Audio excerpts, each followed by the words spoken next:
السلام عليكم ورحمة الله وبركاته، حبايب ميرو عاملين إيه؟ يا رب جميعًا تكونوا بألف خير، فيديو جديد والنهارده المنيو شهي جدًا، الأكل حلو جدًا، سهل جدًا، جدًا، ولذيذ جدًا، جدًا، وإن شاء الله يعجبكم بإذن الله. حطوا لايك لأختكم أميرة، واللي لسه ما اشتركتش عندي تشترك وتنورني، وتعالى أقول لِك يا ستي إزاي تبقي متمكنة ومتميزة و يعني شاطرة جدًا، جدًا في عمايل النجريسكو الخطيرة. بُصّوا الجمال، juicy وطعم وريحة وتحفة، أجمل وأجمد من بُصّي، من أي ريستوران كلتيها فيه قبل كده، وهاخلّيكِ كمان شاطرة جدًا ومتميزة جدًا في عمل سلطة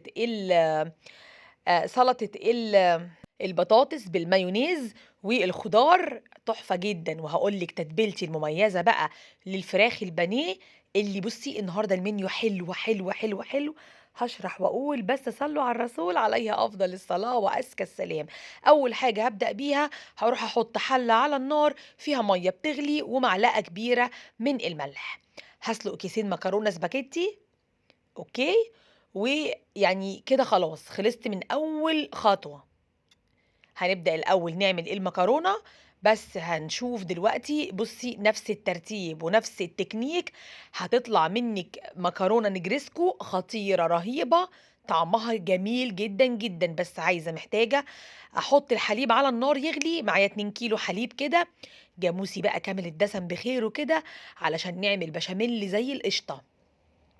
خلاص، المكرونة أهي بتتسلق على النار، حاطة ال2 كيلو حليب في الحلة دي، هاحط بس كده الغلاية علشان أنتم عارفين اللبن ده عامل زي الحرامي، مهما كنتِ واقفة قدامه مش متحركة برضه يخونِك ويفور، تمام، نقول بسم الله بقى ومعايا هنا كيلو من صدور الفراخ، خلاص، هاخد منها التِلت والتِلتين، يعني هاحط تِلت من الفراخ دي في طبق والتِلتين في طبق تاني، ده كيلو كامل. نلبس الجلافز بتاعنا بقى بدال فيه فراخ وبدال فيه خضار كده ونقول بسم الله، بس قبل ما اشتغل في الفراخ بتاعتي معايا الطبق الحلو ده فيه خضار، فيه 3 أو 4 كده اللي أنتِ عايزاه من الفلفل الرومي، ودي فلفلاية كده ألوان، ومعايا كمان فلفلاية حارة، ودول بصلتين، واحدة منهم كبيرة للوصفة بتاعتنا اللي هي النجريسكو أو كمية الخضار دي كلّها بياخد بصلاية كبيرة، تمام، البصلاية الصغنّنة دي ما لكوش دعوة بيها، هنستعملها دلوقتي بس في تتبيلة البانيه. خلاص، هاقطّع بقى البصلاية بتاعتي دي مكعبات على إيدي كده مش مستاهلة أطلّع كَبّة ولا أي حاجة خالص، في السريع كده على طول، تمام؟ تمام، يبقى أنا هنا قطّعت الخضار بتاعي اللي هو بصل و فلفل رومي وفلفل ألوان وفلفل كمان حامي spicy، تمام، تمام. هاحطه كده في البولة دي، وقبل ما أغيّر بقى البلانشة بتاعتي وأقطّع الفراخ، هاروح ماسكة البصلاية الصغنّنة، بس قُلت أدّي المكرونة تقليبة بتاعتي كده عشان ما تعجّنش وما تلزقش في الحلة. تمام، هامسك البصلاية الصغننة بتاعتي كده على طول في المبشرة من الناحية الناعمة، علشان كمان أعمل تتبيلة البانيه، علشان يلحق يتبّل ويتشرّب معايا كده من البصل والملح والفلفل الأسمر، لغاية ما أشوف هنعمل إيه تاني. باقول لكم إن أنا هاغيّر البلانشة دلوقتي، لكن خلّينا نرجع تاني في البولة دي، البصلاية اللي بشرتها عليها شوية ملح، شوية فلفل أسمر، وضروري جدًا تدعكيها كده بين إيديكِ، وتنزّلي المَيّة اللي في البصل، وبعدين هانزل بقطع أو بصدور البانيه بتاعتي ده التلتين اللي باقول لكم عليهم يعني الجزء الأكبر من الكيلو. هاقلّب الكلام الحلو ده كلّه مع بعضه وهاركنها شوية على جنب لغاية ما أشوف هاعمل إيه، هتكون اتبّلت معايا ولو عندي وقت ساعات كمان باتبّلها من بالليل واحطها في التلاجة واغطّيها بstretch wrap كده وبتتشرّب معايا البصل مع الملح والفلفل وبتبقى عال العال. خلاص، غيّرت السكينة وغيّرت كمان البلانشة. هاخد بقى التِلت أو الجزء الأصغر من الفراخ معايا وهاقطّعها مكعبات زي ما أنتم شايفين كده. إحنا بنعمل المكونات أو بنجهّز الحشوة بتاعة النجريسكو، اللي هي عبارة عن فراخ متقطّعة مكعبات وكمان عبارة عن شوية خضار.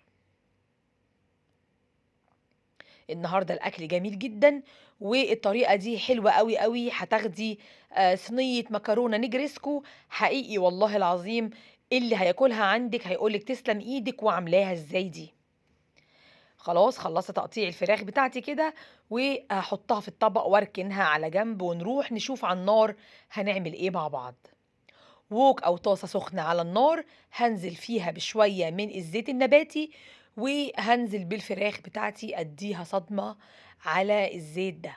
لازم النار معاكِ تكون عالية، وتنزلي تصدمي الفراخ كده على طول على الزيت وهي سخن، علشان النار لمّا تبقى عالية ما تفضلش الفراخ تجيب في مَيّتها، وتفقد العصارة اللي فيها وتنشف منِّك.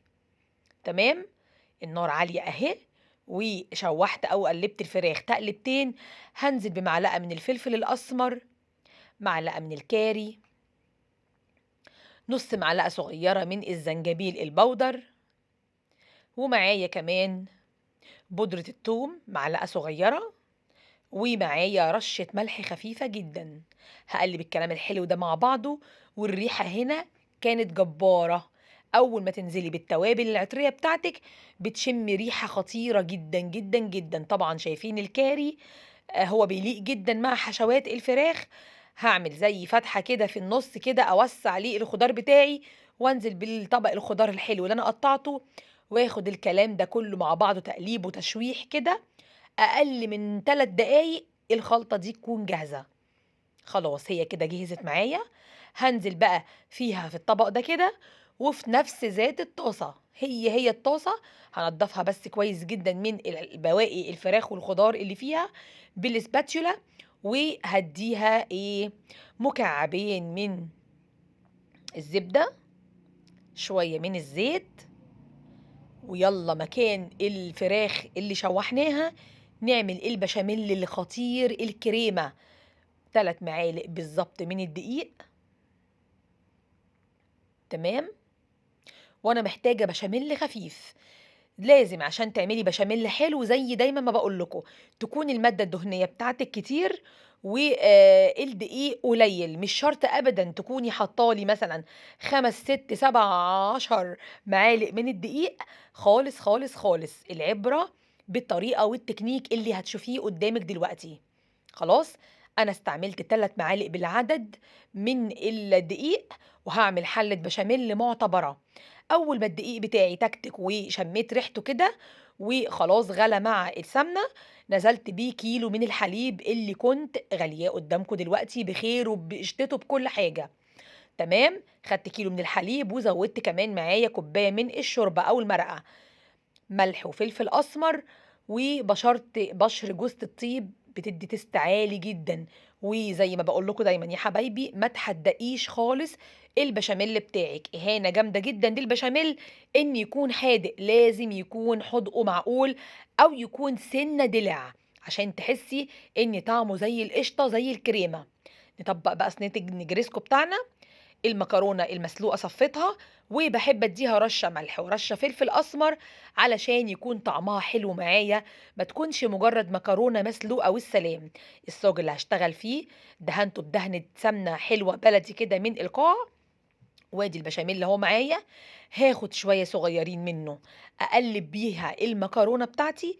والمكرونة دي يا جماعة المقدار ده كان كتير على الصاج، يعني ده الكيس ده 400 جرام، أنا سلقت كيسين 800، فاض منهم علبة تلاجة مكرونة مسلوقة حلوة محترمة.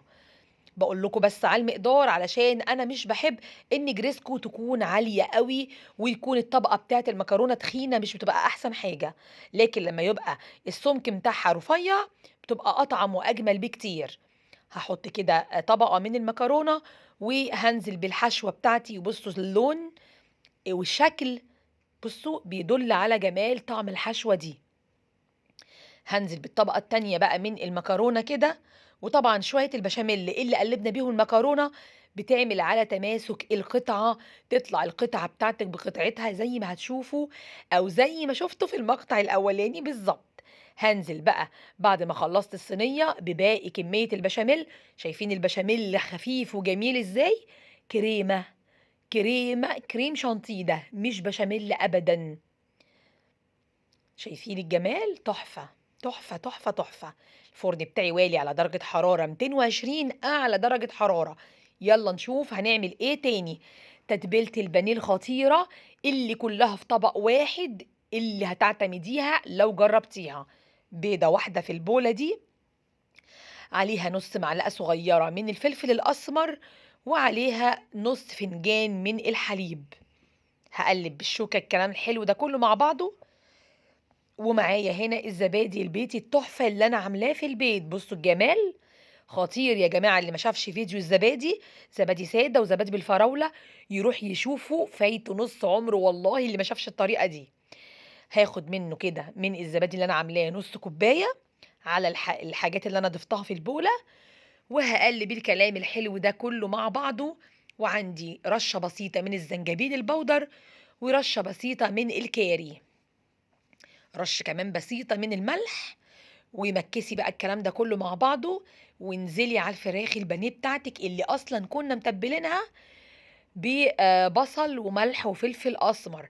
هادّيها بس معلقتين صغننين خالص من الدقيق أو معلقة كبيرة، وانزل بالخلطة دي. معلقة الدقيق دي ليه يا ميرو؟ لإن هتمسك لِك التتبيلة دي كلّها. بُصّوا، كان بيبقى غلبة في الأول، طبق بيض، طبق دقيق، طبق بقسماط. لا، لا، لأ، أنا ما عنديش الكلام ده، كلّه في نفس البولة. هادّي في الآخر نُص ليمونة، وهتاكلي أحلى بانيه كلتيه في حياتِك، أحلى قطعة فراخ بانيه بالطريقة دي. يالّا هاركن بقى عشان لسه بدري على المغرب.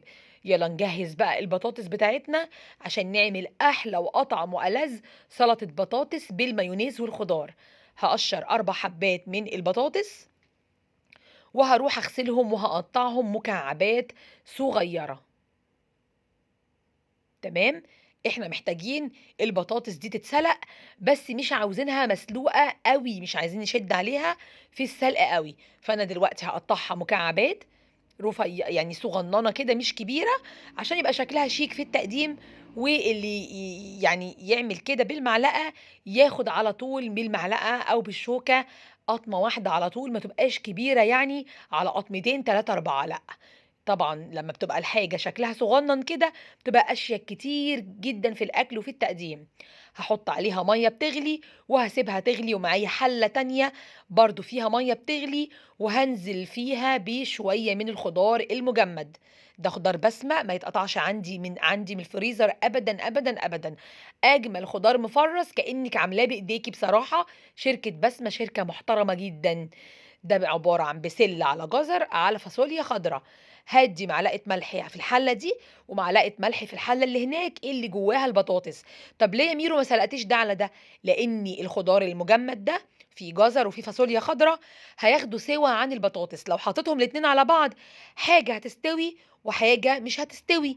يا إما هاخلّيهم يستووا أوي، أوي، أوي يعني، فهاهري البطاطس، وأنا محتاجة البطاطس عندي محتفظة بشكلها وبقوامها، ومش عايزاها مهرية أوي خالص.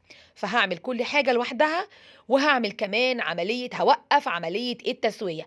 يعني بعد ما صفّيت الخضار في مصفى وصفّيت البطاطس في مصفى، نزلت عليهم بلتر من المَيّة الساقعة من التلاجة. ليه عشان عملت كده؟ عشان أوقّف عملية التسوية بتاعتهم، ما يفضلوش في السخونية بتاعة السلق، فيتهروا أو يستووا زيادة عن اللزوم.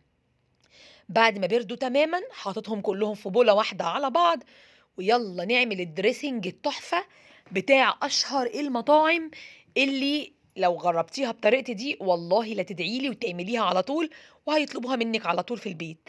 معلقتين كبار من الخل الأبيض العادي بتاعنا، عليهم معلقة كبيرة من البصل البودر، ومعلقة صغيرة من التوم البودر، بودرة البصل وبودرة التوم، أوكي، على معلقتين الخل. معانا إيه كمان؟ معانا رشة خفيفة من الملح، ومعانا نُص كوباية من المايونيز. هو ده البطل يا جماعة النهارده المايونيز. ورغم إني الوصفة الأصلية ما فيهاش زبادي، لكن دي إضافة من عندي ادّت الطبق تيست عالي جدًا والله العظيم. يعني قالوا لي: "يا مامي النهارده السلطة دي كإنِّك جايباها من برّه." هاحط كمان معلقة كبيرة من عسل النحل، خلاص، وكان فايض معايا معلقتين بالضبط زبادي من الكوباية اللي خدنا منها وتبّلنا الفراخ البانيه. هاضيفها بقى، هاضيف معلقتين الزبادي دول، تمام كده؟ الوصفة الأصلية ما فيهاش زبادي، وبأكد تاني مش عايزين تحطوا الزبادي ما تحطوهوش، لكن هو إضافة حلوة جدًا، جدًا، جدًا مع المايونيز في السلطة دي. هامكِّس بقى الدريسنج الحلو ده كله مع بعضه، وانزل كمية البطاطس على الخضار المشكِّل ده، وأقلِّب تقليبة حلوة.